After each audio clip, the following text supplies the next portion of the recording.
ప్రజలు ఆరోగ్యంగా ఉంటేనే రాష్ట్రం సంపన్నంగా ఉంటుందని విశ్వసిస్తూ ముందుకు నడుస్తున్నటువంటి గౌరవ ముఖ్యమంత్రి వర్యుల్ని వారి యొక్క సందేశం ఇవ్వాల్సిందిగా మనం చేస్తున్నాం.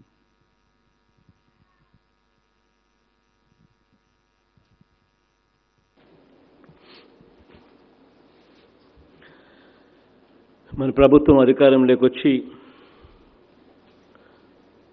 సంవత్సర కాలం అవుతా ఉన్న ఈ సమయంలో ఆరోగ్య రంగం మీద ఈ సంవత్సర కాలంలో మనం ఏం చేయగలిగాం,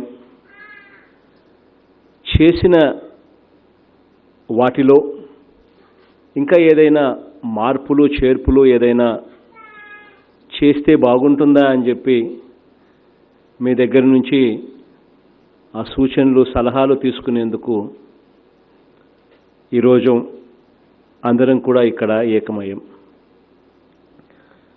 ఈ సంవత్సర కాలంలో ఒకవైపున అమ్మఒడి, రైతు భరోసా, ఇంగ్లీష్ మీడియం, జగనన్న విద్యా దీవెన, విద్యా వసతి దీవెన, వ్యవసాయానికి ఉచిత విద్యుత్, పగటిపూటే సంక్షేమ పెన్షన్లు, సున్నా వడ్డీ, దిశ చట్టం, ఇటువంటివన్నీ కూడా ఒకవైపున చేస్తూనే మరోవైపున ఆరోగ్య రంగంలో రెండు అడుగులు ముందుకు వేశాం. కోవిడ్ కష్టాలు ఎన్నున్నా కూడా రాష్ట్ర ప్రభుత్వం, గత ప్రభుత్వం రాష్ట్ర ఖజానా మీద కట్టవలసిన బకాయిలు ఎన్ని పేర్చిపోయినా కూడా ఆరోగ్య రంగంలో విప్లవాత్మక మార్పులు తీసుకొచ్చే దిశగానే ఆలోచనలు చేశాం.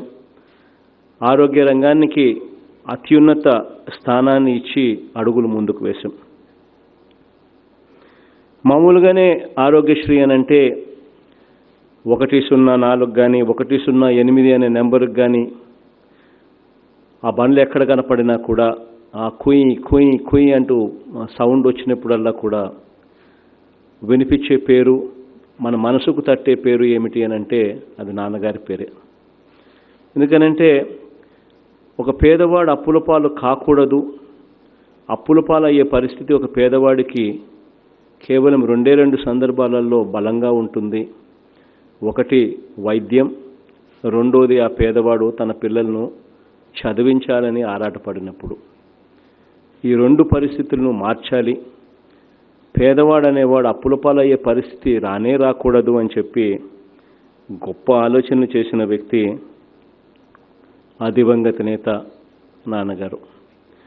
నాన్నగారు చనిపోయిన తర్వాత ఆరోగ్యశ్రీ పరిస్థితి దయనీయంగా తయారవుతూ వచ్చింది. ప్రతి పాలకుడు కూడా ఇదేదో ఆరోగ్యశ్రీని పట్టించుకుంటే రాజశేఖర రెడ్డి గారికో వైఎస్ఆర్ గారికే క్రెడిట్ వస్తుందో కానీ మాకేం క్రెడిట్ వస్తుందో అనే ఉద్దేశంతోనో ఏమో పూర్తిగా ఆరోగ్యశ్రీని నీరు గారుస్తూ వచ్చారు. చివరికి ఏ స్థాయిలోకి గవర్నమెంట్ హాస్పిటల్ను తీసుకొచ్చారు అని అంటే గత ప్రభుత్వ హయాంలో నాకు బాగా గుర్తుంది. ఎలుకలు కొరికి పిల్లలు చనిపోయిన పరిస్థితి మన గవర్నమెంట్ హాస్పిటల్లో కనిపించిన అధ్వానమైన పరిస్థితుల్లో గవర్నమెంట్ హాస్పిటల్ నడిచేవి. గవర్నమెంట్ హాస్పిటళ్లలో సాధారణంగా కథలు వినిపించేటివి, కథలు కనిపించేటివి. సెల్ ఫోన్ లైట్స్ వెలుగుల్లో డాక్టర్లు ఆపరేషన్ చేయించారు అని మరో కథ. ఇటువంటివన్నీ కూడా సర్వసాధారణంగా కూడా పరిస్థితులు గత ప్రభుత్వ హయాంలో. హాస్పిటళ్లలో వసతులు సరిగ్గా ఉండవు, డాక్టర్లు అంతంత మాత్రమే, నర్సులు అంతంత మాత్రమే, వేకెన్సీస్ ఉన్నా కూడా ప్యాక్ చేయాలి అన్న ఆలోచనలు ఉండవు, ఎక్విప్మెంట్ మూలన పడిపోయి ఉంటుంది, సరిగ్గా పనిచేయని పరిస్థితి. కాంట్రాక్ట్ రూపకంలో సేవలు తెచ్చేవాళ్ళు అది కాంట్రాక్ట్లో డబ్బులు చేసుకునే దానికే ఉపయోగపెట్టేవాళ్ళే తప్ప నిజంగా ప్రజలకు మేలు చేయాలి, సేవలు అందించాలి అన్న ఆలోచన గత ప్రభుత్వంలో ఎక్కడా కనిపించేది కాదు. అటువంటి పరిస్థితులన్నీ కూడా పూర్తిగా మార్చాలి అని చెప్పి నిర్ణయం తీసుకున్నాం. నిర్ణయం తీసుకుని మేనిఫెస్టోలో అయితే ఆరోగ్య రంగానికి మనం ఏం చేయబోతా ఉన్నాము, మనం అధికారంలోకి దేవుడు దయతో వస్తే మనం ఏం చేస్తాము అని చెప్పి మేనిఫెస్టోలో రాసాం. 2 పేజీల మేనిఫెస్టోని పబ్లిష్ చేశాం. 2 పేజీలు. అది ప్రతి ఇంట్లోనూ ఉండేట్టుగా కూడా చేశాం. ప్రతి అధికారి దగ్గర, ప్రతి మంత్రి దగ్గర ఈరోజు ఆ మేనిఫెస్టో కాపీలు కనిపిస్తాయి. ఆ మేనిఫెస్టోను ఒక బైబిల్ గాను, ఒక ఖురాన్ గాను, ఒక భగవద్గీతగాను భావించి అందులో చెప్పిన ప్రతి అంశము కూడా పూర్తి చేయడానికి కోసం అన్ని రకాలుగా ప్రభుత్వం అడుగులు ముందుకు వేస్తూ పోయింది ఈ సంవత్సర కాలంలో. ఈ సంవత్సర కాలంలోనే మేనిఫెస్టోలో మనం చెప్పిన దాని ప్రకారం ఆరోగ్యశ్రీ పరిధిని సంవత్సరపు ఆదాయం 5 లక్షల దాకా ఉన్న వ్యక్తులకు, అంటే నెలకు 40,000 రూపాయలు సంపాదించే వ్యక్తులకు కూడా, సంవత్సరానికి 5 లక్షల రూపాయల ఆదాయం ఉన్న వ్యక్తికి కూడా ఆరోగ్యశ్రీ వర్తింప చేస్తాము అని చెప్పడం జరిగింది. ఈ సంవత్సర కాలంలో అక్షరాల అది ఇంప్లిమెంట్ చేస్తూ జీవోలు ఇచ్చాం. అక్షరాల 5 లక్షల లోపు ఉన్న ప్రతి కుటుంబాన్ని ఆరోగ్యశ్రీ పరిధిలోకి తీసుకొచ్చాం. ఇప్పుడు ఆ ఆరోగ్యశ్రీ పరిధిలో మన రాష్ట్రంలో ఎంతమంది కుటుంబాలు ఉన్నారు అని అంటే 1.42 కోట్ల కుటుంబాలు, అంటే 1,42,00,000 కుటుంబాలు ఇవాళ ఆరోగ్యశ్రీ పరిధిలోకి తీసుకొచ్చే కార్యక్రమం ఈరోజు చేశాం. ఇందులో 1,42,00,000 కుటుంబాలకు సంబంధించి వైద్యం ఖర్చు, రెండవదన్నాం, వైద్యం ఖర్చు 1000 దాటితే చాలు ఆరోగ్యశ్రీ ఖచ్చితంగా వర్తింపజేసేలా అడుగులు వేస్తాము అని చెప్పి, ఇందులో భాగంగా ఈ ఆలోచనలను నిజం చేసే దానికోసం వెస్ట్ గోదావరి జిల్లాలలో పైలట్ ప్రాజెక్ట్ కింద తీసుకొని ఆరోగ్యశ్రీలో పరిధిని ఇంతకు ముందున్న 1000ని 2000 దాకా తీసుకొని పోయి వెస్ట్ గోదావరి జిల్లాలో పైలట్ ప్రాజెక్ట్ కింద ఇన్ని రోజులు నడిపించాం. ఈ వెస్ట్ గోదావరిలో పైలట్ ప్రాజెక్ట్ కింద చేసిన ఈ ఆరోగ్యశ్రీ పరిధిని 2000 వరకు తీసుకొని పోగలిగితే 1000 దాటితే ఆరోగ్యశ్రీ ఆటోమేటిక్గా వర్తింపజేసే పరిస్థితి వస్తుంది అన్న ఆలోచనతో అడుగులు ముందుకు వేశాం. వెస్ట్ గోదావరిలో ఈ మాదిరిగా 1000ని 2000 తీసుకొని పోయిన ఈ పరిస్థితిని ఈ జూలై 8వ తారీఖున, అంటే నాన్న పుట్టినరోజు నాటికి మరో 6 జిల్లాలు కూడా యాడ్ చేస్తాం. ఆరోగ్యశ్రీ పరిధి పూర్తిగా 2000 దాకా తీసుకొని పోయే కార్యక్రమం ఈ జూలై 8వ తారీఖున మరో 6 జిల్లాలు యాడ్ చేస్తాం. ఆ తర్వాత మిగిలిన 6 జిల్లాలు దీపావళి నాటికి నవంబర్లో పూర్తిగా రాష్ట్రమంతటా కూడా 2000 జబ్బులన్నీ కూడా ఆరోగ్యశ్రీ పరిధిలోకి పూర్తిగా వచ్చేట్టుగా అన్ని చర్యలు తీసుకుంటాం. ఇప్పటికే వెస్ట్ గోదావరి జిల్లాలో 2000 జబ్బులు దాకా ఆరోగ్యశ్రీ పరిధిలోకి తీసుకొస్తూ ఇప్పుడు పైలట్ ప్రాజెక్ట్ జరుగుతూ ఉండగానే రాష్ట్ర వ్యాప్తంగా కూడా ఇంతకుముందు 1000 ఉన్న ఆరోగ్యశ్రీ పరిధిని మరో 200 జబ్బులను కూడా యాడ్ చేసి 1200 జబ్బులకు చేసి రాష్ట్ర వ్యాప్తంగా ఇప్పటికే అమల్లోకి తీసుకొచ్చే కార్యక్రమం చేశాం. ఇవాళ ఆరోగ్యశ్రీ పరిధి గురించి ఈ జబ్బులు పెరగడం వల్ల ఈరోజు ఆరోగ్యశ్రీ పరిధి క్యాన్సర్ సంబంధించిన వంటి పరిస్థితుల్లో ఎవరైనా ఉన్నా కూడా వాళ్లకు కూడా ఈరోజు ప్రభుత్వం పూర్తి ఖర్చుతో క్యాన్సర్కి సంబంధించిన వైద్యం కూడా చేయించే పరిస్థితిలోకి ఈరోజు ఆరోగ్యశ్రీని మెరుగుపరుస్తూ తీసుకొని పోగలిగాం. ఇంతకుముందు నాకు బాగా గుర్తుంది, వెనికిడి లోపం అంటే ఎవరైనా పిల్లాడికి పుట్టుకతోనే మూగా చెవుడుగన ఉంటే ఆ మూగా చెవుడుగన ఉన్న పిల్లాడికి జీవితకాలం అంతా కూడా ఆ పిల్లాడికి కాక్లియర్ ఇంప్లాంట్ ఆపరేషన్ చేయించకపోతే జీవితకాలం అంతా మూగా చెవుడుతోనే ఉండే పరిస్థితి. అటువంటి ఆపరేషన్ గతంలో చేయించాలి అని అంటే సింగిల్ కాక్లియర్ ఆపరేషన్ చేయించాలి అని అంటేనే అప్పట్లో తలమునకలయ్యే కార్యక్రమం ఎలా ఎగరగొట్టాలి అని చెప్పి ప్రభుత్వం రకరకాల నిబంధనలు పెట్టిన పరిస్థితుల్లో నా పాదయాత్రలో చాలామందిని చూశాను. కొంతమందికి అయితే నా కనపడిన ప్రతి ఒక్కరికి, నన్ను వచ్చి అడిగిన ప్రతి ఒక్కరికైతే సొంత ఖర్చులతో నేను కూడా వైద్యం కూడా చేయించాను. అది ఆ రోజున్న ఆరోగ్యశ్రీ పరిస్థితి. ఈరోజు మార్పు చేసిన ఆరోగ్యశ్రీలో సింగిల్ కాక్లియరే కాదు, డబుల్ కాక్లియర్ ఆపరేషన్ కూడా ఆరోగ్యశ్రీ పరిధిలోకి తీసుకొచ్చే కార్యక్రమం ఈరోజు జరుగుతూ ఉంది. డబుల్ కాక్లియరే కాకుండా అదనంగా బ్యాటరీ కూడా ఓ 2-3 సంవత్సరాలకు బ్యాటరీ కూడా పోతుందనంటే ఆ బ్యాటరీని కూడా తీసుకొచ్చే కార్యక్రమం కూడా ఆరోగ్యశ్రీ పరిధిలోకి తీసుకొచ్చాం. స్పీచ్ థెరపీని కూడా ఆరోగ్యశ్రీ పరిధిలోకి ఈరోజు తీసుకొచ్చే కార్యక్రమం ఈరోజు జరుగుతూ ఉంది.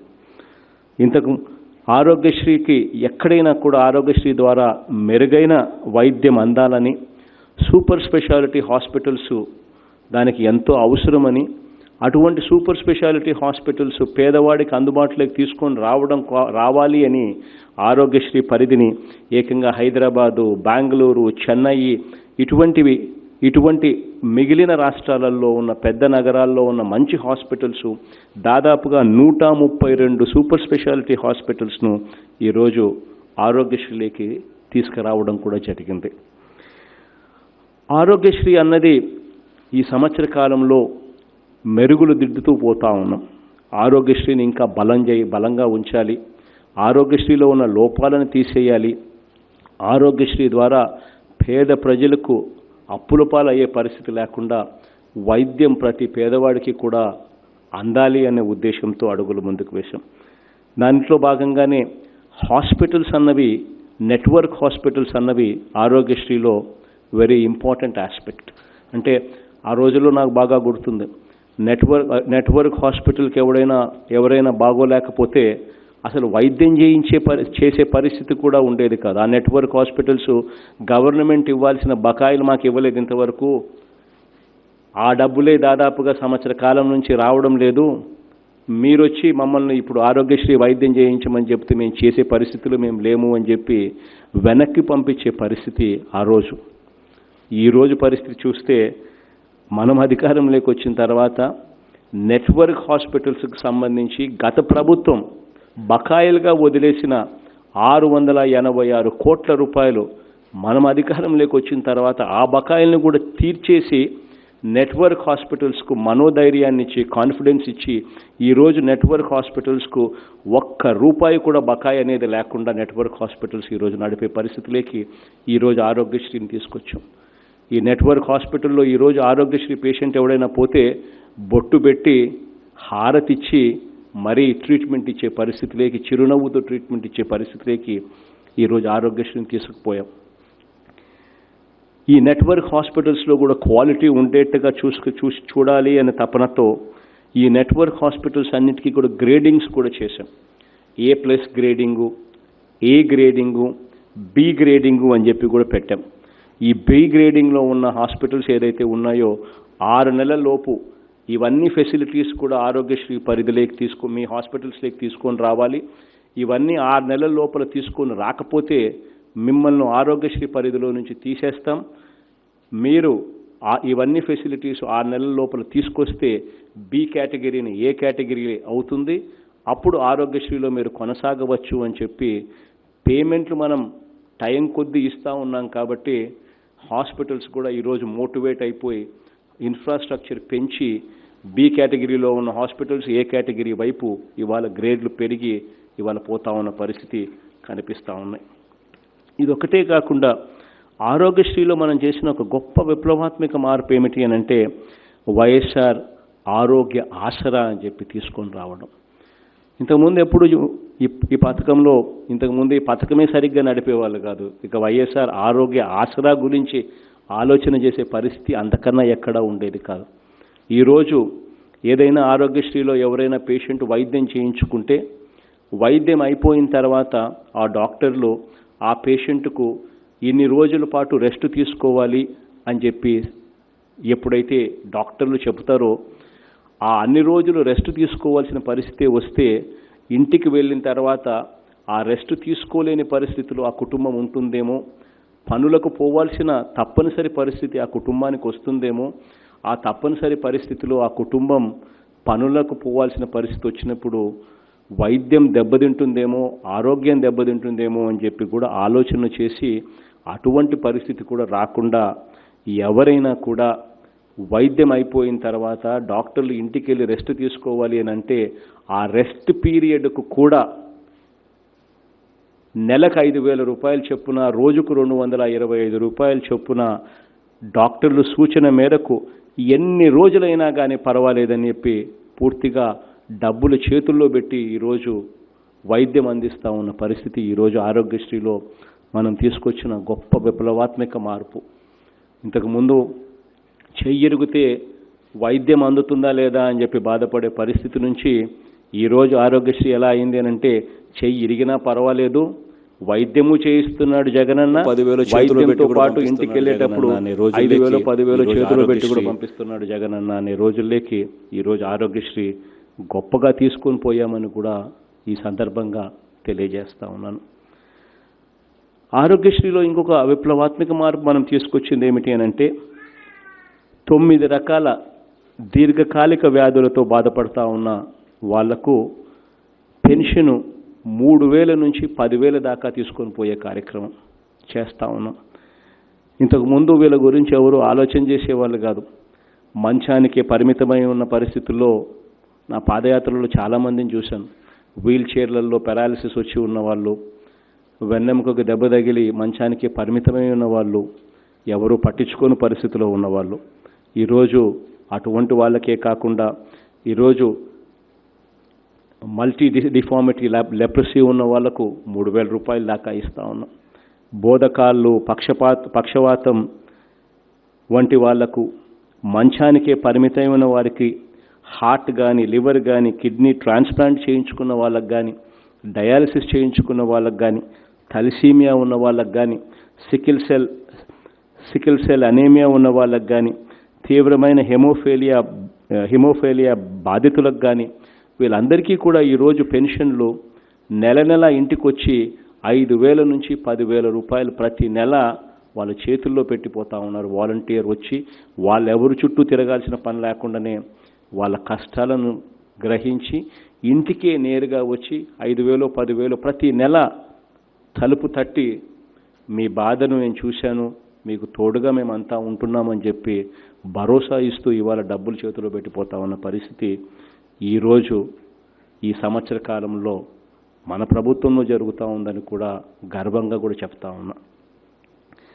ఈరోజు ఆరోగ్యశ్రీ కార్డ్స్ కూడా ప్రతి కుటుంబానికి ఆరోగ్య కార్డు ఇచ్చేందుకు పూర్తిగా చర్యలు తీసుకున్నాం. 5 లక్షల దాకా పరిధి ఉన్న ప్రతి ఒక్కరికి ఆరోగ్యశ్రీ పరిధిలో చేర్చడమే కాకుండా వాళ్ళందరికీ కూడా ఒక క్యూఆర్ కోడ్, ప్రతి ఆరోగ్యశ్రీ కార్డులోనూ ఒక క్యూఆర్ కోడ్ కూడా పెట్టి ఆరోగ్యశ్రీ కార్డు ఇచ్చే కార్యక్రమాలు చేస్తూ ఉన్నాం. ఈ క్యూఆర్ కోడ్ వల్ల వచ్చే అడ్వాంటేజ్ ఏంటి అని అంటే ఈ ప్రతిసారి హాస్పిటల్కి పోయినప్పుడు రిపోర్ట్స్ తీసుకొని పోవాల్సిన పని లేదు. ఆటోమేటిక్లీ మన రిపోర్ట్స్ అన్నీ కూడా ఈ క్యూఆర్ కోడ్లో ఈ సర్వర్లోకి లోడ్ అయిపోతాయి. మన ఆరోగ్యశ్రీ కార్డు తీసుకొని ఏ రిపోర్ట్స్ లేకుండా ఆరోగ్యశ్రీ కార్డు తీసుకొని పోయినా కూడా ఆ క్యూఆర్ కోడ్ స్కాన్ చేసేస్తే చాలు, మన రిపోర్ట్స్ అన్నీ కూడా ఈరోజు డాక్టర్స్కు తెలిసే పరిస్థితిలోకి ఆరోగ్యశ్రీ కార్డులు జారీ చేశాం. 1,42,00,000 మందికి ఈ కార్డ్స్ ఇవ్వాల్సి ఉంటే ఇప్పటికే 1,33,00,000 మందికి ఆరోగ్యశ్రీ కార్డు ఇవ్వడం జరిగింది. మిగిలిన వాళ్లకు కూడా ఈ కార్డ్స్ మరో 2 వారాల లోపల వాళ్ళకు కూడా వాళ్ళ చేతుల్లో పెట్టే కార్యక్రమం కూడా జరుగుతాయి. కోవిడ్ టైంలో ఎక్కడా కూడా లాక్డౌన్ అయింది కాబట్టి ఎక్కడా కూడా మ్యానుఫ్యాక్చరింగ్ జరగలేదు కాబట్టి కొంచెం ఇబ్బందులు పడ్డారు ఆరోగ్య శాఖ వాళ్ళు. బట్ ఇప్పుడు కోవిడ్ అయిపోయింది, అన్ని రంగాలు తెరుచుకుంటా ఉన్నాయి కాబట్టి మరో 2 వారాల్లో ఆ 1,42,00,000కు 1,33,00,000కు ఉన్న గ్యాప్లో ఉన్న వాళ్ళందరికీ కూడా ఆ 9 లక్షల కార్డులు కూడా వాళ్ళ చేతుల్లోకి మరో 2 వారాల్లో చేతుల్లో కూడా పెడతాం. ఇది కాకుండా గతంలో ఒక్కసారి మందుల పరిస్థితి ఒక్కసారి గమనించినట్లయితే మందులు గవర్నమెంట్ హాస్పిటల్కి వెళ్ళి ఏదైనా మందులు తీసుకోవాలంటే ప్రజలకు భయం ఉండేది. ఆ మందులు ఏం పని చేస్తాయబ్బా, గవర్నమెంట్ హాస్పిటల్లో అంతా లంచాలమయమే కదా, ఆ మందులు ఇస్తారు, ఇచ్చుకుంటే తలనొప్పి కూడా తగ్గదు, ఆ మందులు వేసుకుంటే కడుపు నొప్పి కూడా తగ్గదు, ఊరికి అంత కల్తీ మందులు అని చెప్పే మాట ప్రతి నోటా వినిపించేది. ఈరోజు గర్వంగా కూడా చెప్తా ఉన్నాను, మందుల సంఖ్య గవర్నమెంట్ హాస్పిటల్లో ఇంతకుముందు 230 ఉంటే దాన్ని 500కు పెంచాం. పెంచడమే కాకుండా మందులన్నీ కూడా WHO స్టాండర్డ్స్, అంటే world health organization standards, GMP standards, అంటే good medical practice GMP standards, ఈ WHO స్టాండర్డ్స్, GMP స్టాండర్డ్స్ ఉన్న మందులు మాత్రమే హాస్పిటల్స్లో, గవర్నమెంట్ హాస్పిటల్స్లో అమ్మాలి అని చెప్పి గట్టి చర్యలు తీసుకున్నాం. ఈరోజు ప్రతి గవర్నమెంట్ హాస్పిటల్లో నేను గర్వంగా కూడా చెప్పగలుగుతా, నాకు ఏదైనా బాగోలేకపోయినా కూడా, లేకపోతే ప్రధానమంత్రి స్థానంలో ఉన్న వ్యక్తికి కూడా బాగోలేకపోయినా కూడా మన గవర్నమెంట్ హాస్పిటల్లోకి వస్తే మంచి మందులు దొరుకుతాయని చెప్పి కూడా గర్వంగా కూడా చెప్పే పరిస్థితి ఈరోజు మన ఆరోగ్యశ్రీలో ఉంది అని చెప్పి కూడా చెప్పగలుగుతాం. ఎందుకంటే ప్రతి మందు కూడా WHO స్టాండర్డ్స్, GMP స్టాండర్డ్స్ తగ్గ మందులు ఈరోజు మన గవర్నమెంట్ హాస్పిటల్స్లో దేవుడి దయతో మనం సప్లై చేయగలుగుతూ ఉన్నాం. కాబట్టి ప్రస్తుతం ఉన్న NABL ల్యాబ్స్ 4 నుంచి 6 కూడా పెంచాం. 3 ప్రాంతీయ డ్రగ్ స్టోరేజ్ వ్యవస్థను కూడా తీసుకొచ్చేదానికి మంజూరు కూడా చేశాం. అవి కన్స్ట్రక్షన్ కూడా జరుగుతూ ఉన్నాయి. ఈ సంవత్సర కాలంలో ఆరోగ్యశ్రీలో మెరుగులు దిద్దుతూ చేస్తున్న అనేక కార్యక్రమాలలో నా మనసుకు నచ్చిన కార్యక్రమం ఒకటి ఏమిటి అని అంటే కంటి వెలుగు అనే కార్యక్రమం. ఈ కంటి వెలుగు అనే కార్యక్రమం ద్వారా రాష్ట్రంలో ఉన్న ప్రతి ఒక్కరికి కూడా పూర్తిగా స్కాన్ చేసి వాళ్ళకి ఎవరికైనా కళ్ళజోళ్ళు కానీ, వాళ్ళకి ఎవరికైనా అవసరమైన శస్త్రచికిత్సలు చేయించడం కానీ, వాళ్ళకు అవసరం ఉన్న మెడికేషన్ కానీ ఇచ్చే కార్యక్రమం ఖచ్చితంగా రాష్ట్రంలో ఉన్న వాళ్ళందరికీ కూడా చేయాలి అని చెప్పి ప్రభుత్వం ఉద్దేశించి దాదాపుగా 560 కోట్ల రూపాయలతో ఈ కార్యక్రమానికి శ్రీకారం చుట్టాం. ఇందులో భాగంగానే మొదటి దఫా కింద స్కూళ్ళల్లో చదువుతూ ఉన్న ప్రతి పిల్లాడికి దాదాపుగా గవర్నమెంట్ స్కూళ్ళు అండ్ ప్రైవేట్ స్కూల్లో చదువుతూ ఉన్న ఆల్మోస్ట్ 70 లక్షల మంది, 60-70 లక్షల మంది పిల్లలకు అక్టోబర్ 10వ తారీఖున ఈ కార్యక్రమాన్ని స్టార్ట్ చేశాం. ఈ దాదాపు 70 లక్షల మంది ఈ పిల్లలందరికీ కూడా, స్కూల్ పిల్లలందరికీ పరీక్షలు చేయించాం. ఇందులో 4,36,000 మంది పిల్లలకు దృష్టి లోపాలు ఉన్నాయి అని చెప్పి గుర్తించడం జరిగింది. ఇందులో 1,58,000 మంది పిల్లలకు కళ్ళజోళ్ళు అవసరం అని చెప్పి తేల్చడం జరిగింది. ఇందులో 1,29,000 మందికి కళ్ళజోళ్ళు కూడా ఇప్పటికే పంపిణీ కూడా చేయడం కూడా జరిగింది. మిగిలిన వాళ్లకు ఈ కోవిడ్ రావడం వల్ల మిగిలిన వాళ్లకు స్కూళ్ళు తెరిచిన వెంటనే వాళ్ళకు కూడా మిగిలిన కళ్ళజోళ్ళు కూడా పంపిణీ చేసే కార్యక్రమం కూడా మన ఆరోగ్య శాఖ అన్ని సన్నాహాలు కూడా చేసింది. కంటికి సంబంధించి వైద్యం చేయించాలి, ఈ చిన్నపిల్లలకు వైద్యం అవసరము, వైద్యం ఉంటేనే ఈ ఈ చిన్నపిల్లలకు చూపు మెరుగవుతుంది అని చెప్పి దాదాపుగా 46,000 మంది ఉన్నారు ఈ చిన్నపిల్లల్లో వైద్యం అవసరమైన వాళ్ళని చెప్పి కూడా తేల్చడం జరిగింది.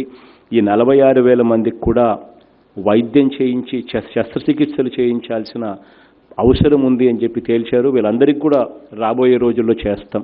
ఇదేమంటే ఈ కోవిడ్ టైములలో పిల్లలందరినీ కూడా మనమంతకు మనమే బయటికి రావద్దని చెప్పి మనమంతకు మనమే చెప్తా ఉన్న పరిస్థితుల్లో ఆపరేషన్స్ చేయించడం కొంచెం కష్టమైంది. కానీ మళ్ళీ ఒకసారి స్కూల్లో దసరా సెలవుల్లో మళ్ళీ వీళ్ళందరికీ కూడా ఆపరేషన్ చేయించే కార్యక్రమం దగ్గరుండి చేయిస్తామని కూడా గట్టిగా హామీ ఇస్తా ఉన్నాను. మిగిలిన అవ్వాతాతలకు సంబంధించి ఇంకా సెకండ్ ఫేజ్ ఆఫ్ కంటి వెలుగు కార్యక్రమం అవ్వాతాతల మీద ఫోకస్ పెడతా ఉన్నాం. ఆ అవ్వాతాతలకు సంబంధించి కంటి పరీక్షలు చేయించడం, కళ్ళజోళ్ళు ఇవ్వడం, కంటి శస్త్రచికిత్సలు చేయించడం, ఇవన్నీ కూడా ఈ కోవిడ్ వల్ల, కరోనా వల్ల కొంచెం స్లోడౌన్ అయింది. బట్ కొంచెం పరిస్థితులు మెరుగవుతామనే వీళ్ళందరికీ కూడా మళ్ళీ ఈ కార్యక్రమాలన్నీ కూడా మొదలుపెట్టి అందరికీ కూడా మంచి జరిగేట్టుగా చేస్తామని కూడా చెప్తా ఉన్నాం. ఇంతకుముందు ఒకసారి ఆరోగ్యశ్రీలో ఇంకొక మార్పు కూడా గమనించినట్టయితే కనిపిస్తూ ఉంటుంది. ఇంతకుముందు ఎవరికైనా కూడా సదరన్ క్యాంప్స్ ఉంటాయి. అంటే ఎవరికైనా హ్యాండిక్యాప్స్కి ఎవరికైనా కూడా ఎవరైనా బాగోలేకపోతే నడవలేని పరిస్థితిలో ఉన్న వాళ్ళు కానీ, వికలాంగులు కానీ, చూడలేని పరిస్థితిలో ఉన్నవారు కానీ ఇలా ఏదో ఒక అంగవైకల్యం ఉన్న ఎవరికైనా కూడా ఇంతకుముందు సర్టిఫికెట్ రావాలి అని అంటే ఆ సర్టిఫికెట్ ఉంటేనే పెన్షన్ ఇస్తారు, ఆ సర్టిఫికెట్ ఉంటేనే గవర్నమెంట్కి సంబంధించిన స్కీములకి ఎలిజిబిలిటీ వస్తుందని. ఆ సర్టిఫికెట్ కావాలి అని అంటే ఆ సర్టిఫికెట్ కోసం కనీసం 4 నెలల పాటు వెయిటింగ్ లిస్ట్, అప్పుడు కూడా ఇచ్చేవాళ్ళు ఉన్నారు. మనం అధికారంలోకి వచ్చిన తర్వాత అవన్నీ కూడా మార్పు చేస్తూ ఇంతకుముందు 57 చోట్ల ఈ సదరన్ క్యాంప్స్ శిబిరాలు జరిగేటివి, వాటిని 167కు తీసుకొని పోవడం జరిగింది. ఈరోజు ప్రతి కమ్యూనిటీ హెల్త్ సెంటర్లో అంటే ప్రతి సిహెచ్సి హాస్పిటల్లో ఈరోజు సదరన్ క్యాంప్స్ నిర్వహిస్తూ ఉన్నారు. ఈరోజు వెయిటింగ్ పీరియడ్ ఇంతకు ముందున్న 4 నెలల పీరియడ్ వెయిటింగ్ పీరియడ్ను కాస్త ఈరోజు 2-3 వారాలకే తీసుకొచ్చామని కూడా గర్వంగా కూడా చెప్పగలుగుతా ఉన్నాం. ఈరోజు ప్రజా ఆరోగ్య రంగంలో గొప్ప మార్పు ఎక్కడ తీసుకొస్తా ఉన్నామనంటే మనకున్న ప్రతి హాస్పిటల్ను నాడు నేడు అనే కార్యక్రమంతో పూర్తిగా రూపురేఖలు మార్చే కార్యక్రమం చేస్తూ ఉన్నాం. ప్రతి హాస్పిటల్ను కూడా ఈరోజు నేను ఫోటోలు చూపిస్తూ ఉన్నాం. ఇది ఈరోజు మనకున్న హాస్పిటల్స్ అని చెప్పి ఇలా ఫోటో చూపించి ఈ ఫొటోస్ను 3 సంవత్సరాలలో మార్పు చేసి ఈ మాదిరిగా మార్పు చేసిన ఫోటోలు చూపిస్తాము అని చెప్పి కూడా గర్వంగా కూడా చెప్తా ఉన్నా. దీనికోసం అక్షరాల ప్రతి హాస్పిటల్స్ను కూడా ఈ రోజున్న గవర్నమెంట్ హాస్పిటల్స్ అన్నీ కూడా ఏదైతే సబ్ సెంటర్స్ దగ్గర నుంచి పిహెచ్సిస్ ప్రైమరీ హెల్త్ సెంటర్స్, అక్కడి నుంచి కమ్యూనిటీ ఏరియా హాస్పిటల్స్, తర్వాత సిహెచ్సిస్, దాని తర్వాత డిస్ట్రిక్ట్ హాస్పిటల్స్, టీచింగ్ హాస్పిటల్స్, ఇవన్నీ కూడా టోటల్గా మొత్తం రూపురేఖలు మార్చే కార్యక్రమం. రూపురేఖలు మార్చడమే కాకుండా దాదాపుగా ఇప్పుడు 11 టీచింగ్ హాస్పిటల్స్ మనకుంటే వీటిని 27 అంటే కొత్తగా మరో 16 టీచింగ్ హాస్పిటల్స్ కట్టబోతా ఉన్నాం. దాదాపుగా మొత్తం 27 టీచింగ్ హాస్పిటల్స్ అవుతాయి. ఐటీడీఏ పరిధిలో దాదాపుగా 7 సూపర్ స్పెషాలిటీ హాస్పిటల్స్ కూడా రాబోతా ఉన్నాయి. వీటికి అన్నిటికీ దాదాపుగా 16,000 కోట్ల రూపాయలు రాబోయే రోజుల్లో ఖర్చు చేసి 3 సంవత్సరాలలో హాస్పిటల్స్ పూర్తిగా రూపురేఖలు కూడా మార్చే గొప్ప కార్యక్రమానికి ఆరోగ్యశ్రీ పరిధిలో గొప్ప శ్రీకారం చుడతా ఉన్నాం. మన హాస్పిటల్స్కి ఎవరైనా పేదవాడు పోయాడు అని అంటే అది బ్రహ్మాండంగా ఆ పేదవాడికి అపోలో హాస్పిటల్కి పోతే ఏ రకంగా ఉంటుందో గవర్నమెంట్ హాస్పిటల్కి పోతే కూడా అదే మాదిరిగానే మన హాస్పిటల్స్ ఉండేట్టుగా తయారు చేసే కార్యక్రమానికి శ్రీకారం చుడతా ఉన్నాం. ప్రతి చోట కూడా జరగబోయే విప్లవాత్మక మార్పు ఏంటంటే ప్రతి ఊర్లోనూ ఊరు రూపురేఖలు కూడా పూర్తిగా మార్చబోతా ఉన్నాం. ప్రతి ఊర్లోనూ ఈరోజు ఒక వ్యక్తి ఒక ఊర్లో నుంచి బయటకు వస్తే 2,000 జనాభా ఉన్న ఒక ఊరిలో ఆ మనిషి బయటకు వస్తే వెంటనే తనకు కనిపించేది గ్రామ సెక్రటేరియట్ కనిపిస్తుంది. ప్రతి సేవ గ్రామ స్థాయిలోకి అందుబాటులోకి వస్తుంది వచ్చి ఉన్న పరిస్థితి. గ్రామ వాలంటీర్లు డోర్ డెలివరీ చేస్తూ ఉన్న పరిస్థితి. ఆ గ్రామంలో 4 అడుగులు ఇటువైపున వేస్తే ఇంగ్లీష్ మీడియం స్కూల్ మన గ్రామంలోనే కనిపించే పరిస్థితి నాడు నేడుతో రూపురేఖలు మారబోతా ఉన్నాయి. మరో 4 అడుగులు ఇటువైపు వేస్తే వైఎస్ఆర్ విలేజ్ క్లినిక్, ఈ విలేజ్ క్లినిక్ అనేది తీసుకొస్తా ఉన్నాం. అంటే ప్రతి ఊర్లోనూ అక్కడే మన ఊరిలోనే ఒక విలేజ్ క్లినిక్, అక్కడే ఒక ఏఎన్ఎం నర్సు 24 గంటలు అందుబాటులో ఉండేట్టుగా అక్కడే కాపురం ఉంటుంది. అక్కడే అదే విలేజ్ క్లినిక్లోనే ఆశా వర్కర్లు వచ్చి రిపోర్ట్ చేస్తారు. అదే విలేజ్ క్లినిక్లోనే 54 రకాలకు సంబంధించిన మందులు కూడా అదే విలేజ్ క్లినిక్లో అక్కడే అందుబాటులో ఉంటుంది. ఏఎన్ఎం అక్కడే ఉంటుంది. ఇంతకన్నా ఇంకా ఏదైనా పెద్ద పరిస్థితి వస్తే ఆరోగ్యశ్రీకి అక్కడి నుంచే రెఫరల్ పాయింట్ 104, 108కి సంబంధించిన అంబులెన్సులు 20 నిమిషాల్లోనే అందుబాటులోకి వచ్చే పరిస్థితి గ్రామ స్థాయిలోకి తీసుకొని పోయే కార్యక్రమం చేస్తూ ఉన్నాం. దాదాపుగా 10,000కు పైచిలకు వైఎస్ఆర్ 13,000కు పైచిలకు విలేజ్ క్లినిక్స్ అండ్ వార్డ్ క్లినిక్స్ను తీసుకొచ్చే కార్యక్రమం శ్రీకారం చుడతా ఉన్నాం. వీటి నిర్మాణం కూడా ఈ 2021 మార్చి కల్లా వీటి నిర్మాణం కూడా పూర్తి చేసే కార్యక్రమం కూడా చేస్తాం. దీనికోసం అక్షరాల 2,600 కోట్ల రూపాయలు ఖర్చు చేసి ఈ విలేజ్ క్లినిక్స్ను పూర్తిగా గ్రామ స్థాయిలోకి వార్డు స్థాయిలోకి తీసుకొచ్చే కార్యక్రమం చేస్తూ ఉన్నాం. ఉన్న పిహెచ్సి హాస్పిటల్స్ అన్నీ కూడా పూర్తిగా రూపురేఖలు మార్చబోతా ఉన్నాం. నాడు నేడులో ఇంతకు ముందు చెప్పా, కొత్తగా కట్టేటివి దాదాపుగా 149 చోట్ల కొత్త పిహెచ్సిస్ కడతా ఉన్నాం. దాదాపుగా 1138 పిహెచ్సిస్లో ఉన్న వాటిని పూర్తిగా అభివృద్ధి చేసి రూపురేఖలు కూడా మార్చబోతా ఉన్నాం. వీటి కోసమని చెప్పి దాదాపుగా 671 కోట్ల రూపాయలు ఆల్రెడీ పన్ను మొదలుపెట్టారు. ఇవన్నీ కూడా పంచాయతీరాజ్ డిపార్ట్మెంట్ పన్ను చేయిస్తూ ఉంది. ఇవన్నీ కూడా త్వరలోనే పూర్తిగా మార్పు చెందిన పరిస్థితులకి నాకు తెలిసి మార్చి కల్లా అయిపోతాయి. అవి కూడా మార్చి కల్లా పూర్తిగా అయిపోయే పరిస్థితులకి వస్తాయి.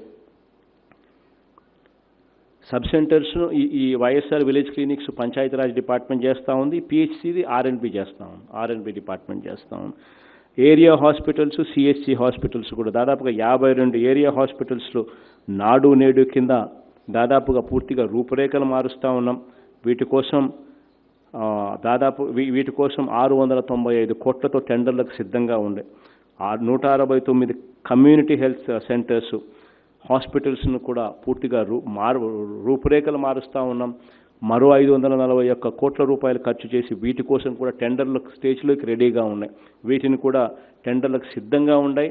మరో 15 రోజుల లోపల టెండర్లు కూడా పిలిచే జ్యుడిషియల్ ప్రివ్యూ కమిషన్లకు ఉన్నాయి. మరో 15 రోజుల్లో టెండర్లను కూడా పిలిచే కార్యక్రమం కూడా జరుగుతుంది. ఇంతకు ముందే నేను చెప్పా, 11 మెడికల్ కాలేజెస్ మనకు టీచింగ్ హాస్పిటల్స్ ఇవాళ ఉన్నాయి.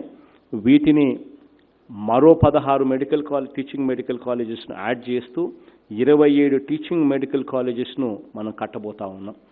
రూపురేఖలు మార్చేటివి 11, కొత్తవి మరో 16. ఇవి కాక గిరిజన ప్రాంతంలో కొత్తగా 7 సూపర్ స్పెషాలిటీ హాస్పిటల్స్ కూడా కట్టబోతా ఉన్నాం. వీటి అన్నింటినీ కూడా ఆగస్టులో టెండర్స్ను పిలిచే పరిస్థితిలోకి తీసుకొని రావడానికి కోసం అని చెప్పి ఆరోగ్య శాఖ పూర్తిగా కృషి చేస్తూ ఉంది. 12,270 కోట్ల రూపాయల ఎస్టిమేట్స్తో ఇవి మరో ఆగస్టు నుంచి మరో 3 ఏళ్లలో పూర్తి చేసేట్టుగా వీళ్ళంతా కూడా కార్యాచరణ చేస్తూ ఉన్నారు. 108 కానీ 104 కానీ ఫోన్ చేస్తే ఎప్పుడు వస్తాయో కూడా తెలియని పరిస్థితిలో ఉన్న అధ్వానమైన పరిస్థితి నుంచి ఈ జూలై 1వ తారీఖున ఈ రేపు నెల ఈ జూలై 1వ తారీఖున ఇదే బెంచ్ సర్కిల్ రోడ్డు మీద జెండా ఊపుతున్నాము. 1060 కొత్త వెహికల్స్ 104 కానీ 108 కానీ 1060 వెహికల్లో ఇదే బెంచ్ సర్కిల్ రోడ్డు మీద నుంచి ప్రయాణం చేసి ప్రతి జిల్లాకు చేరుకుంటాయి. కొత్త వెహికల్స్ 1060 జూలై 1న ప్రారంభిస్తూ ఉన్నాం. ఈ కోవిడ్ సమయంలో కూడా ఆరోగ్య రంగం మీద ఎక్స్ట్రా ధ్యాస పెట్టి ఎవరు కూడా మనం కట్టడి చేస్తూ ఉన్నాం, అందరినీ కూడా ఇళ్లలోనే ఉండమని చెప్పి మనం చెప్తా ఉన్నాం. కాబట్టి వాళ్లకు వైద్యం ఒకవేళ చేయాల్సి వస్తున్న పరిస్థితి ఏదైనా వైద్యం అవసరాలు ఏదైనా ఉంటే ఆ వైద్యం అవసరాలను చిన్న అవసరాలకైనా కానీ ఇంకొక అవసరాలకైనా కానీ పెద్ద అవసరాలకు కానీ వైద్యం అవసరం ఉన్న వాళ్లకు మనం తోడుగా ఎలా ఉండాలి అని చెప్పి ఆలోచన చేసి వైఎస్ఆర్ టెలిమెడిసిన్ అనే దానికి కూడా ఈ కోవిడ్ టైంలో శ్రీకారం చుట్టాం. 14410 అనే నెంబర్కు ఫోన్ చేసి మిస్డ్ కాల్ ఇస్తే చాలు. ఎవరికైనా ఆరోగ్యం బాగోలేకపోతే ఆ మిస్డ్ కాల్ ఇచ్చిన వెంటనే కొద్దిసేపట్లోనే దాదాపుగా 300 డాక్టర్లను ఈ టెలిమెడిసిన్ సేవల కోసం వాడుతూ ఉన్నాం. వీళ్ళల్లో ఎవరో ఒకరు మిస్డ్ కాల్ ఇచ్చిన వెంటనే 14410కు మిస్డ్ కాల్ ఇచ్చిన వెంటనే ఈ డాక్టర్లు వెంటనే ఫోన్ చేసి ఆ పేషెంట్కు సంబంధించిన వివరాలన్నీ కూడా తెలుసుకొని వాళ్ళకు సంబంధించిన మందులు కూడా ప్రిస్క్రైబ్ చేస్తారు.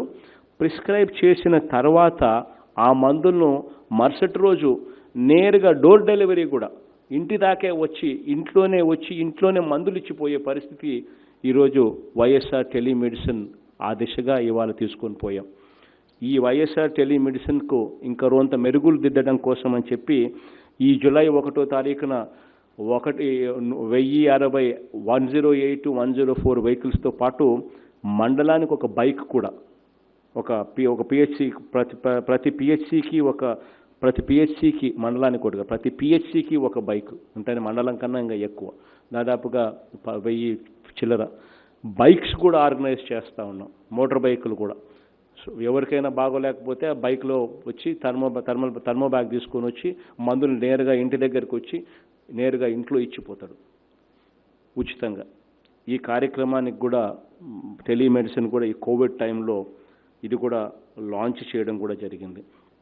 మన హాస్పిటల్స్లో మనం మెరుగైన సేవలు అందించాలి అని అంటే మొట్టమొదట జరగాల్సిన కార్యక్రమం ఈ ఇన్ఫ్రాస్ట్రక్చర్ ఇంప్రూవ్మెంట్ అనేది ఒక ఆస్పెక్ట్ అయితే, రెండో ఆస్పెక్టు ఆ హాస్పిటల్స్లో, మన గవర్నమెంట్ హాస్పిటల్స్లో డాక్టర్లు, నర్సులు, ఈ సిబ్బంది అన్నది ఉండడం.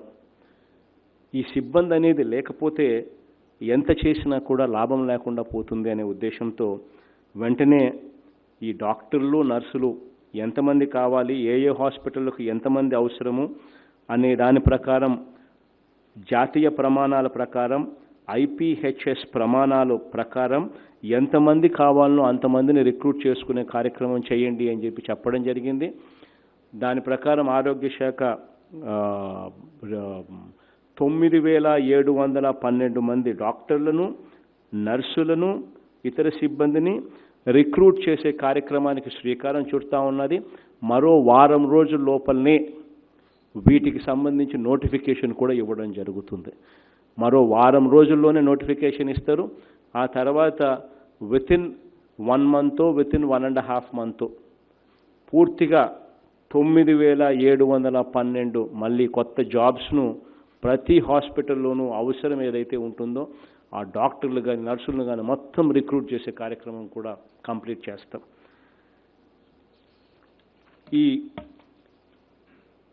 ఇటువంటి ఆరోగ్యశ్రీలో ఇటువంటి అనేకమైన కార్యక్రమాలను, అనేకమైన మార్పులు ఈ రంగాన్ని బాగుపరిచేదానికి ఒక వైపున చేస్తూనే మరోవైపున ఈ కరోనా అనే ఈ రోగాన్ని, ఈ కరోనా అనే ఈ జ్వరాన్ని అడ్డుకునేందుకు ఈ కోవిడ్ టైంలో యుద్ధ ప్రాతిపదికన మనం అడుగులు కూడా ముందుకు వేశామని కూడా చెప్పగలుగుతాం. నిజంగా ఒక యుద్ధం వస్తే ఎలా పనిచేస్తామో అదే స్థాయిలోనే ఈ కోవిడ్ సమయంలో మన వాళ్ళందరూ కూడా పనిచేశారు అని చెప్పి కూడా వాళ్ళందరికీ కూడా అప్రిసియేషన్ తెలపాల్సిన అవసరం కూడా ఉంది. రాష్ట్రంలో ఒక్క ల్యాబ్తో ప్రారంభమైన మన రాష్ట్రం కేవలం ఈ 70 రోజుల్లోనే 13 ల్యాబులు, ఈరోజు జిల్లాకు ఒక ల్యాబ్ను తయారు చేసి పెట్టాం. వీటితో పాటు మరో 337 ట్రూనాట్ మిషన్లను కూడా కమ్యూనిటీ హెల్త్ సెంటర్స్లోనే అందుబాటులోకి తీసుకొచ్చే కార్యక్రమం చేస్తూ ఉన్నాం.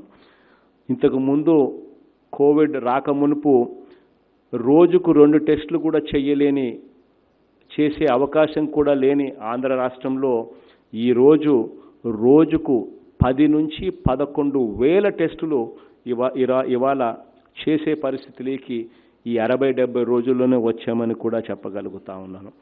ఇప్పటి వరకు దాదాపుగా 3,42,000 టెస్టులు చేసిన పరిస్థితి ఈరోజు రాష్ట్రంలో కనిపిస్తూ ఉంది. ఇప్పటికే టెస్టుల పరంగా చూస్తే 10 లక్షల జనాభాకు మనం ఎన్ని టెస్టులు చేసినాము అని అంటే 6,627 టెస్టులు 10 లక్షల జనాభాకు చేసినాం. ఇది హైయెస్ట్ ఇన్ ద కంట్రీ. రాష్ట్రాలలో హైయెస్ట్ అమంగ్ ది స్టేట్స్ మన రాష్ట్రం అని చెప్పి కూడా కోవిడ్ సమయంలో test per million 6,627, 6,600 highest in the country. దేశంలో పాజిటివ్ కేసు రేటు, దేశం మొత్తం మీద పాజిటివ్ కేసు రేటు ఎంత అని చూస్తే 4.71%. మన రాష్ట్రంలో పాజిటివ్ రేట్ ఎంత అని చెప్పి చూస్తే 0.95% మాత్రమే. దేశం మొత్తం మీద రికవరీ రేటు 42.75% అయితే మన రాష్ట్రంలో రికవరీ రేటు 65.49%. దేశం మొత్తం మీద మరణాల రేటు ఈ కోవిడ్ వల్ల ఎంత అని చూస్తే దేశం మొత్తం మీద 2.86 ఉంటే మన రాష్ట్రంలో అది 1.82 మాత్రమే అని కూడా చెప్పగలుగుతాం. కరోనా మీద యుద్ధంలో మనది దేశంలోనే అగ్రగామి స్థానంలో మనం ఉన్నామని చెప్పి కూడా గర్వంగా కూడా చెప్పగలుగుతాం. ఆ కోవిడ్ను అణిచివేసే కార్యక్రమంలో అడుగులు ముందుకు వేసే దాంట్లో ఆరోగ్యపరంగా ప్రపంచవ్యాప్తంగా వచ్చిన ఈ అత్యవసర పరిస్థితిని ధైర్యంగా ఎదుర్కొనేలా అందరికంటే ముందుగా సమాజాన్ని మనం సిద్ధం కూడా చేశామని కూడా చెప్పగలుగుతాం. ఈ కోవిడ్ అన్నది పోయేది కాదు, ఈ కోవిడ్ అనేది ఉండేది. మనము ఈ కోవిడ్తో సహజీవనం చేయాల్సిందే. ఇది మనం అందరం కూడా గమనించుకోవాలి, గుర్తుపెట్టుకోవాలి. కోవిడ్ అనేది ఎవరికైనా వస్తే, జ్వరం ఎవరికైనా వస్తే ఆ మనిషిని అంటరానోని కింద మనం పెట్టే కార్యక్రమం దయవుంచి ఇక మీద నుంచి ఎక్కడా కూడా జరగకూడదు. ఎందుకనంటే అది ఎవరికైనా వస్తుంది. రేపొద్దున వాళ్ళని అంటరాని వాళ్ళ కింద మనం చేస్తే రేపొద్దున మనకు వస్తుంది. ఆ రోజు మనల్ని కూడా మిగతా వాళ్ళందరూ కూడా అంటరాని వాళ్ళ కిందనే చూసే పరిస్థితి వస్తుంది. కాబట్టి ఆ పరిస్థితి ఎక్కడా కూడా రాకూడదు, ఎవరు కూడా అలా చేయకూడదు. జ్వరం వస్తుంది, పోతుంది. ఇందులో 98% మందికి రికవర్ అవుతున్నారు అని అంటే 98% మంది బాగైపోతున్నారు అని అంటే దాని అర్థం ఏంది? కేవలం 2% మాత్రమే చనిపోతున్నారు. 98% మంది జ్వరం వచ్చినా కూడా బాగా ఇంటికి వెళ్ళిపోతున్నారు అని అంటే దాని అర్థం 98 మంది బాగుపడతా ఉన్నారనే కదా. అంటే వస్తుంది, పోతుంది. ఇందులో ఇంకొకటి కూడా ప్రత్యేకత ఏమిటి అని అంటే 85% మందికి ఎవరికైతే ఈ కరోనా వస్తుందో వాళ్ళు ఇంట్లోనే వైద్యం చేయించుకోగలుగుతున్నారు, ఇంట్లోనే మందులు తీసుకొని నయం అయిపోతూ ఉన్నారు. కాబట్టి ఇది వస్తే ఏదో జరిగిపోతుంది, ఇది వస్తే ఏదో మునిగిపోతుంది అని చెప్పి అనుకోవాల్సిన పని లేదు. ఎవరికైనా రావచ్చు, రాబోయే రోజుల్లో అందరికీ కూడా రావచ్చు, వచ్చి అందరికీ వెళ్ళిపోతుంది కూడా, వస్తుంది వెళ్ళిపోతుంది. కాబట్టి దీంతో మనం సహజీవనం చేయాలి అన్నది ఖచ్చితంగా గుర్తుపెట్టుకోవాలి. అయితే వచ్చినప్పుడు మన ఇంట్లో పెద్దవాళ్ళని మాత్రం మనం కొంచెం జాగ్రత్తగా చూసుకోవాలి. కొంచెం అంతకన్నా కొన్ని జాగ్రత్తలు తీసుకునే కార్యక్రమం చేయాలి తప్ప ఇదేదో వస్తే మనం ఏదో ఇబ్బంది పడిపోతాము, మనం ఏదో నాశనం అయిపోతాము అని చెప్పి, లేకపోతే వచ్చిన వాళ్ళని మనం ఏదో అంటున్న వాళ్ళ కింద చూడడం కానీ ఇటువంటివన్నీ కూడా దయచేసి ఈ స్టిగ్మా అనేది పోవాలి. అప్పుడే, ఎందుకంటే ఇది మనతో పాటు ఉంటుంది. మళ్ళీ వ్యాక్సిన్ ఎప్పుడు కనుక్కుంటారో తెలియదు, మరి సంవత్సరం పడుతుందో, సంవత్సరంన్నర పడుతుందో, ఎన్ని రోజులు పడుతుందో తెలియదు. అన్ని రోజులు మనము కరోనా కలిసే కాపురం చేయాల్సి వస్తుంది. కాబట్టి అందరం కూడా ఇది అలవాటు చేసుకోవాల్సిన అవసరం ఉంది. దాదాపుగా ఈ కోవిడ్లో మనం చాలా ప్రిపేర్డ్గా ఉన్నామని కూడా ప్రతి ఒక్కరికి కూడా భరోసా ఇస్తూ నేను ఇవాళ చెప్తా ఉన్నా. ఈరోజు ఏ స్థాయిలో ప్రిపేర్డ్గా ఉన్నాము అని అంటే, కరోనా రాష్ట్ర స్థాయిలో 5 కోవిడ్ ఆసుపత్రులను ఏర్పాటు చేశాం. ఎవరికైనా కూడా బాగోలేకపోయినా కూడా రాష్ట్ర స్థాయి హాస్పిటల్స్, టెరిషరీ కేర్ హాస్పిటల్స్, దాదాపుగా 5 హాస్పిటల్స్ ఏర్పాటు చేశాం. జిల్లాలలో ప్రతి జిల్లాలోనూ దాదాపుగా హాస్పిటల్స్ ప్రతి జిల్లాలోనూ హాస్పిటల్స్ ఉండేట్టుగా 65 జిల్లా స్థాయి హాస్పిటల్స్ కూడా రెడీగా ఉన్నాయి. అన్ని జిల్లాలలో కలిపి 65 ఈ 5 టెరిషరీ కేర్ హాస్పిటల్స్ కాక, రాష్ట్ర స్థాయి హాస్పిటల్స్ కాక మరో 65 జిల్లా స్థాయి హాస్పిటల్స్ కూడా రెడీగా ఉన్నాయి. వీటిలో 38,000 ఐసోలేషన్ బెడ్స్ కూడా రెడీగా ఉన్నాయి. ఈ 38,000లో కూడా ఇందులో 15,000కు ఆక్సిజన్ సప్లైతో కూడా బెడ్స్ రెడీగా ఉన్నాయి. ఈ 15,000 బెడ్స్ ఆక్సిజన్ సప్లై ఉన్న ఈ 15,000 బెడ్స్లో కూడా 5,400 బెడ్స్ ఐసీయూ బెడ్స్గా కూడా రెడీగా ఉన్నాయి. ఈ 5,400 ఐసీయూ బెడ్స్లో కూడా 1,350 బెడ్స్లకు వెంటిలేటర్స్ కూడా అవైలబుల్గా రెడీగా ఉన్నాయని చెప్పి కూడా అందరికీ తెలియజేస్తా ఉన్నాను. 24,000 మంది డాక్టర్లు సన్నద్ధంగా ఉన్నారు. 22,500 మంది పారామెడికల్ స్టాఫ్ కూడా సన్నద్ధంగా ఉన్నారు. రాష్ట్రంలో ఎవరికి కోవిడ్ వచ్చినా కూడా అన్ని రకాలుగా సన్నద్ధంగా ఉన్నామని చెప్పి కూడా ఈ సందర్భంగా తెలియజేస్తా ఉన్నాను. ఆరోగ్యశ్రీని ఇంకా మెరుగుపరిచే విషయంలో మీరు ఇంకా ఏదైనా సూచనలు, సలహాలు ఏదైనా ఇస్తే మీరు చెప్పండి. సూచనలు, సలహాలు నేను తీసుకుంటాను. ఇంకా మెరుగుపరిచేదానికోసం దేవుడి దయతో, మీ అందరి ఆశీస్సులతో ఇంకా మెరుగుపరిచేదానికి ఏమేం చేయాలో అన్నీ కూడా నేను చేస్తానని చెప్పి కూడా తెలియజేస్తూ, మీరు వచ్చినందుకు మనస్ఫూర్తిగా సంతోషంగా ఉందని కూడా తెలియజేస్తూ, మీరు ఏదైనా సలహాలు ఇవ్వాలనుకుంటే ఇవ్వమని కోరుతా ఉన్నాను. మైక్ మీ దగ్గరకు వస్తుంది, ఎవరైనా అడిగితే మీ సలహాలు ఇవ్వండి, నేను తీసుకుంటాను. Thank you sir.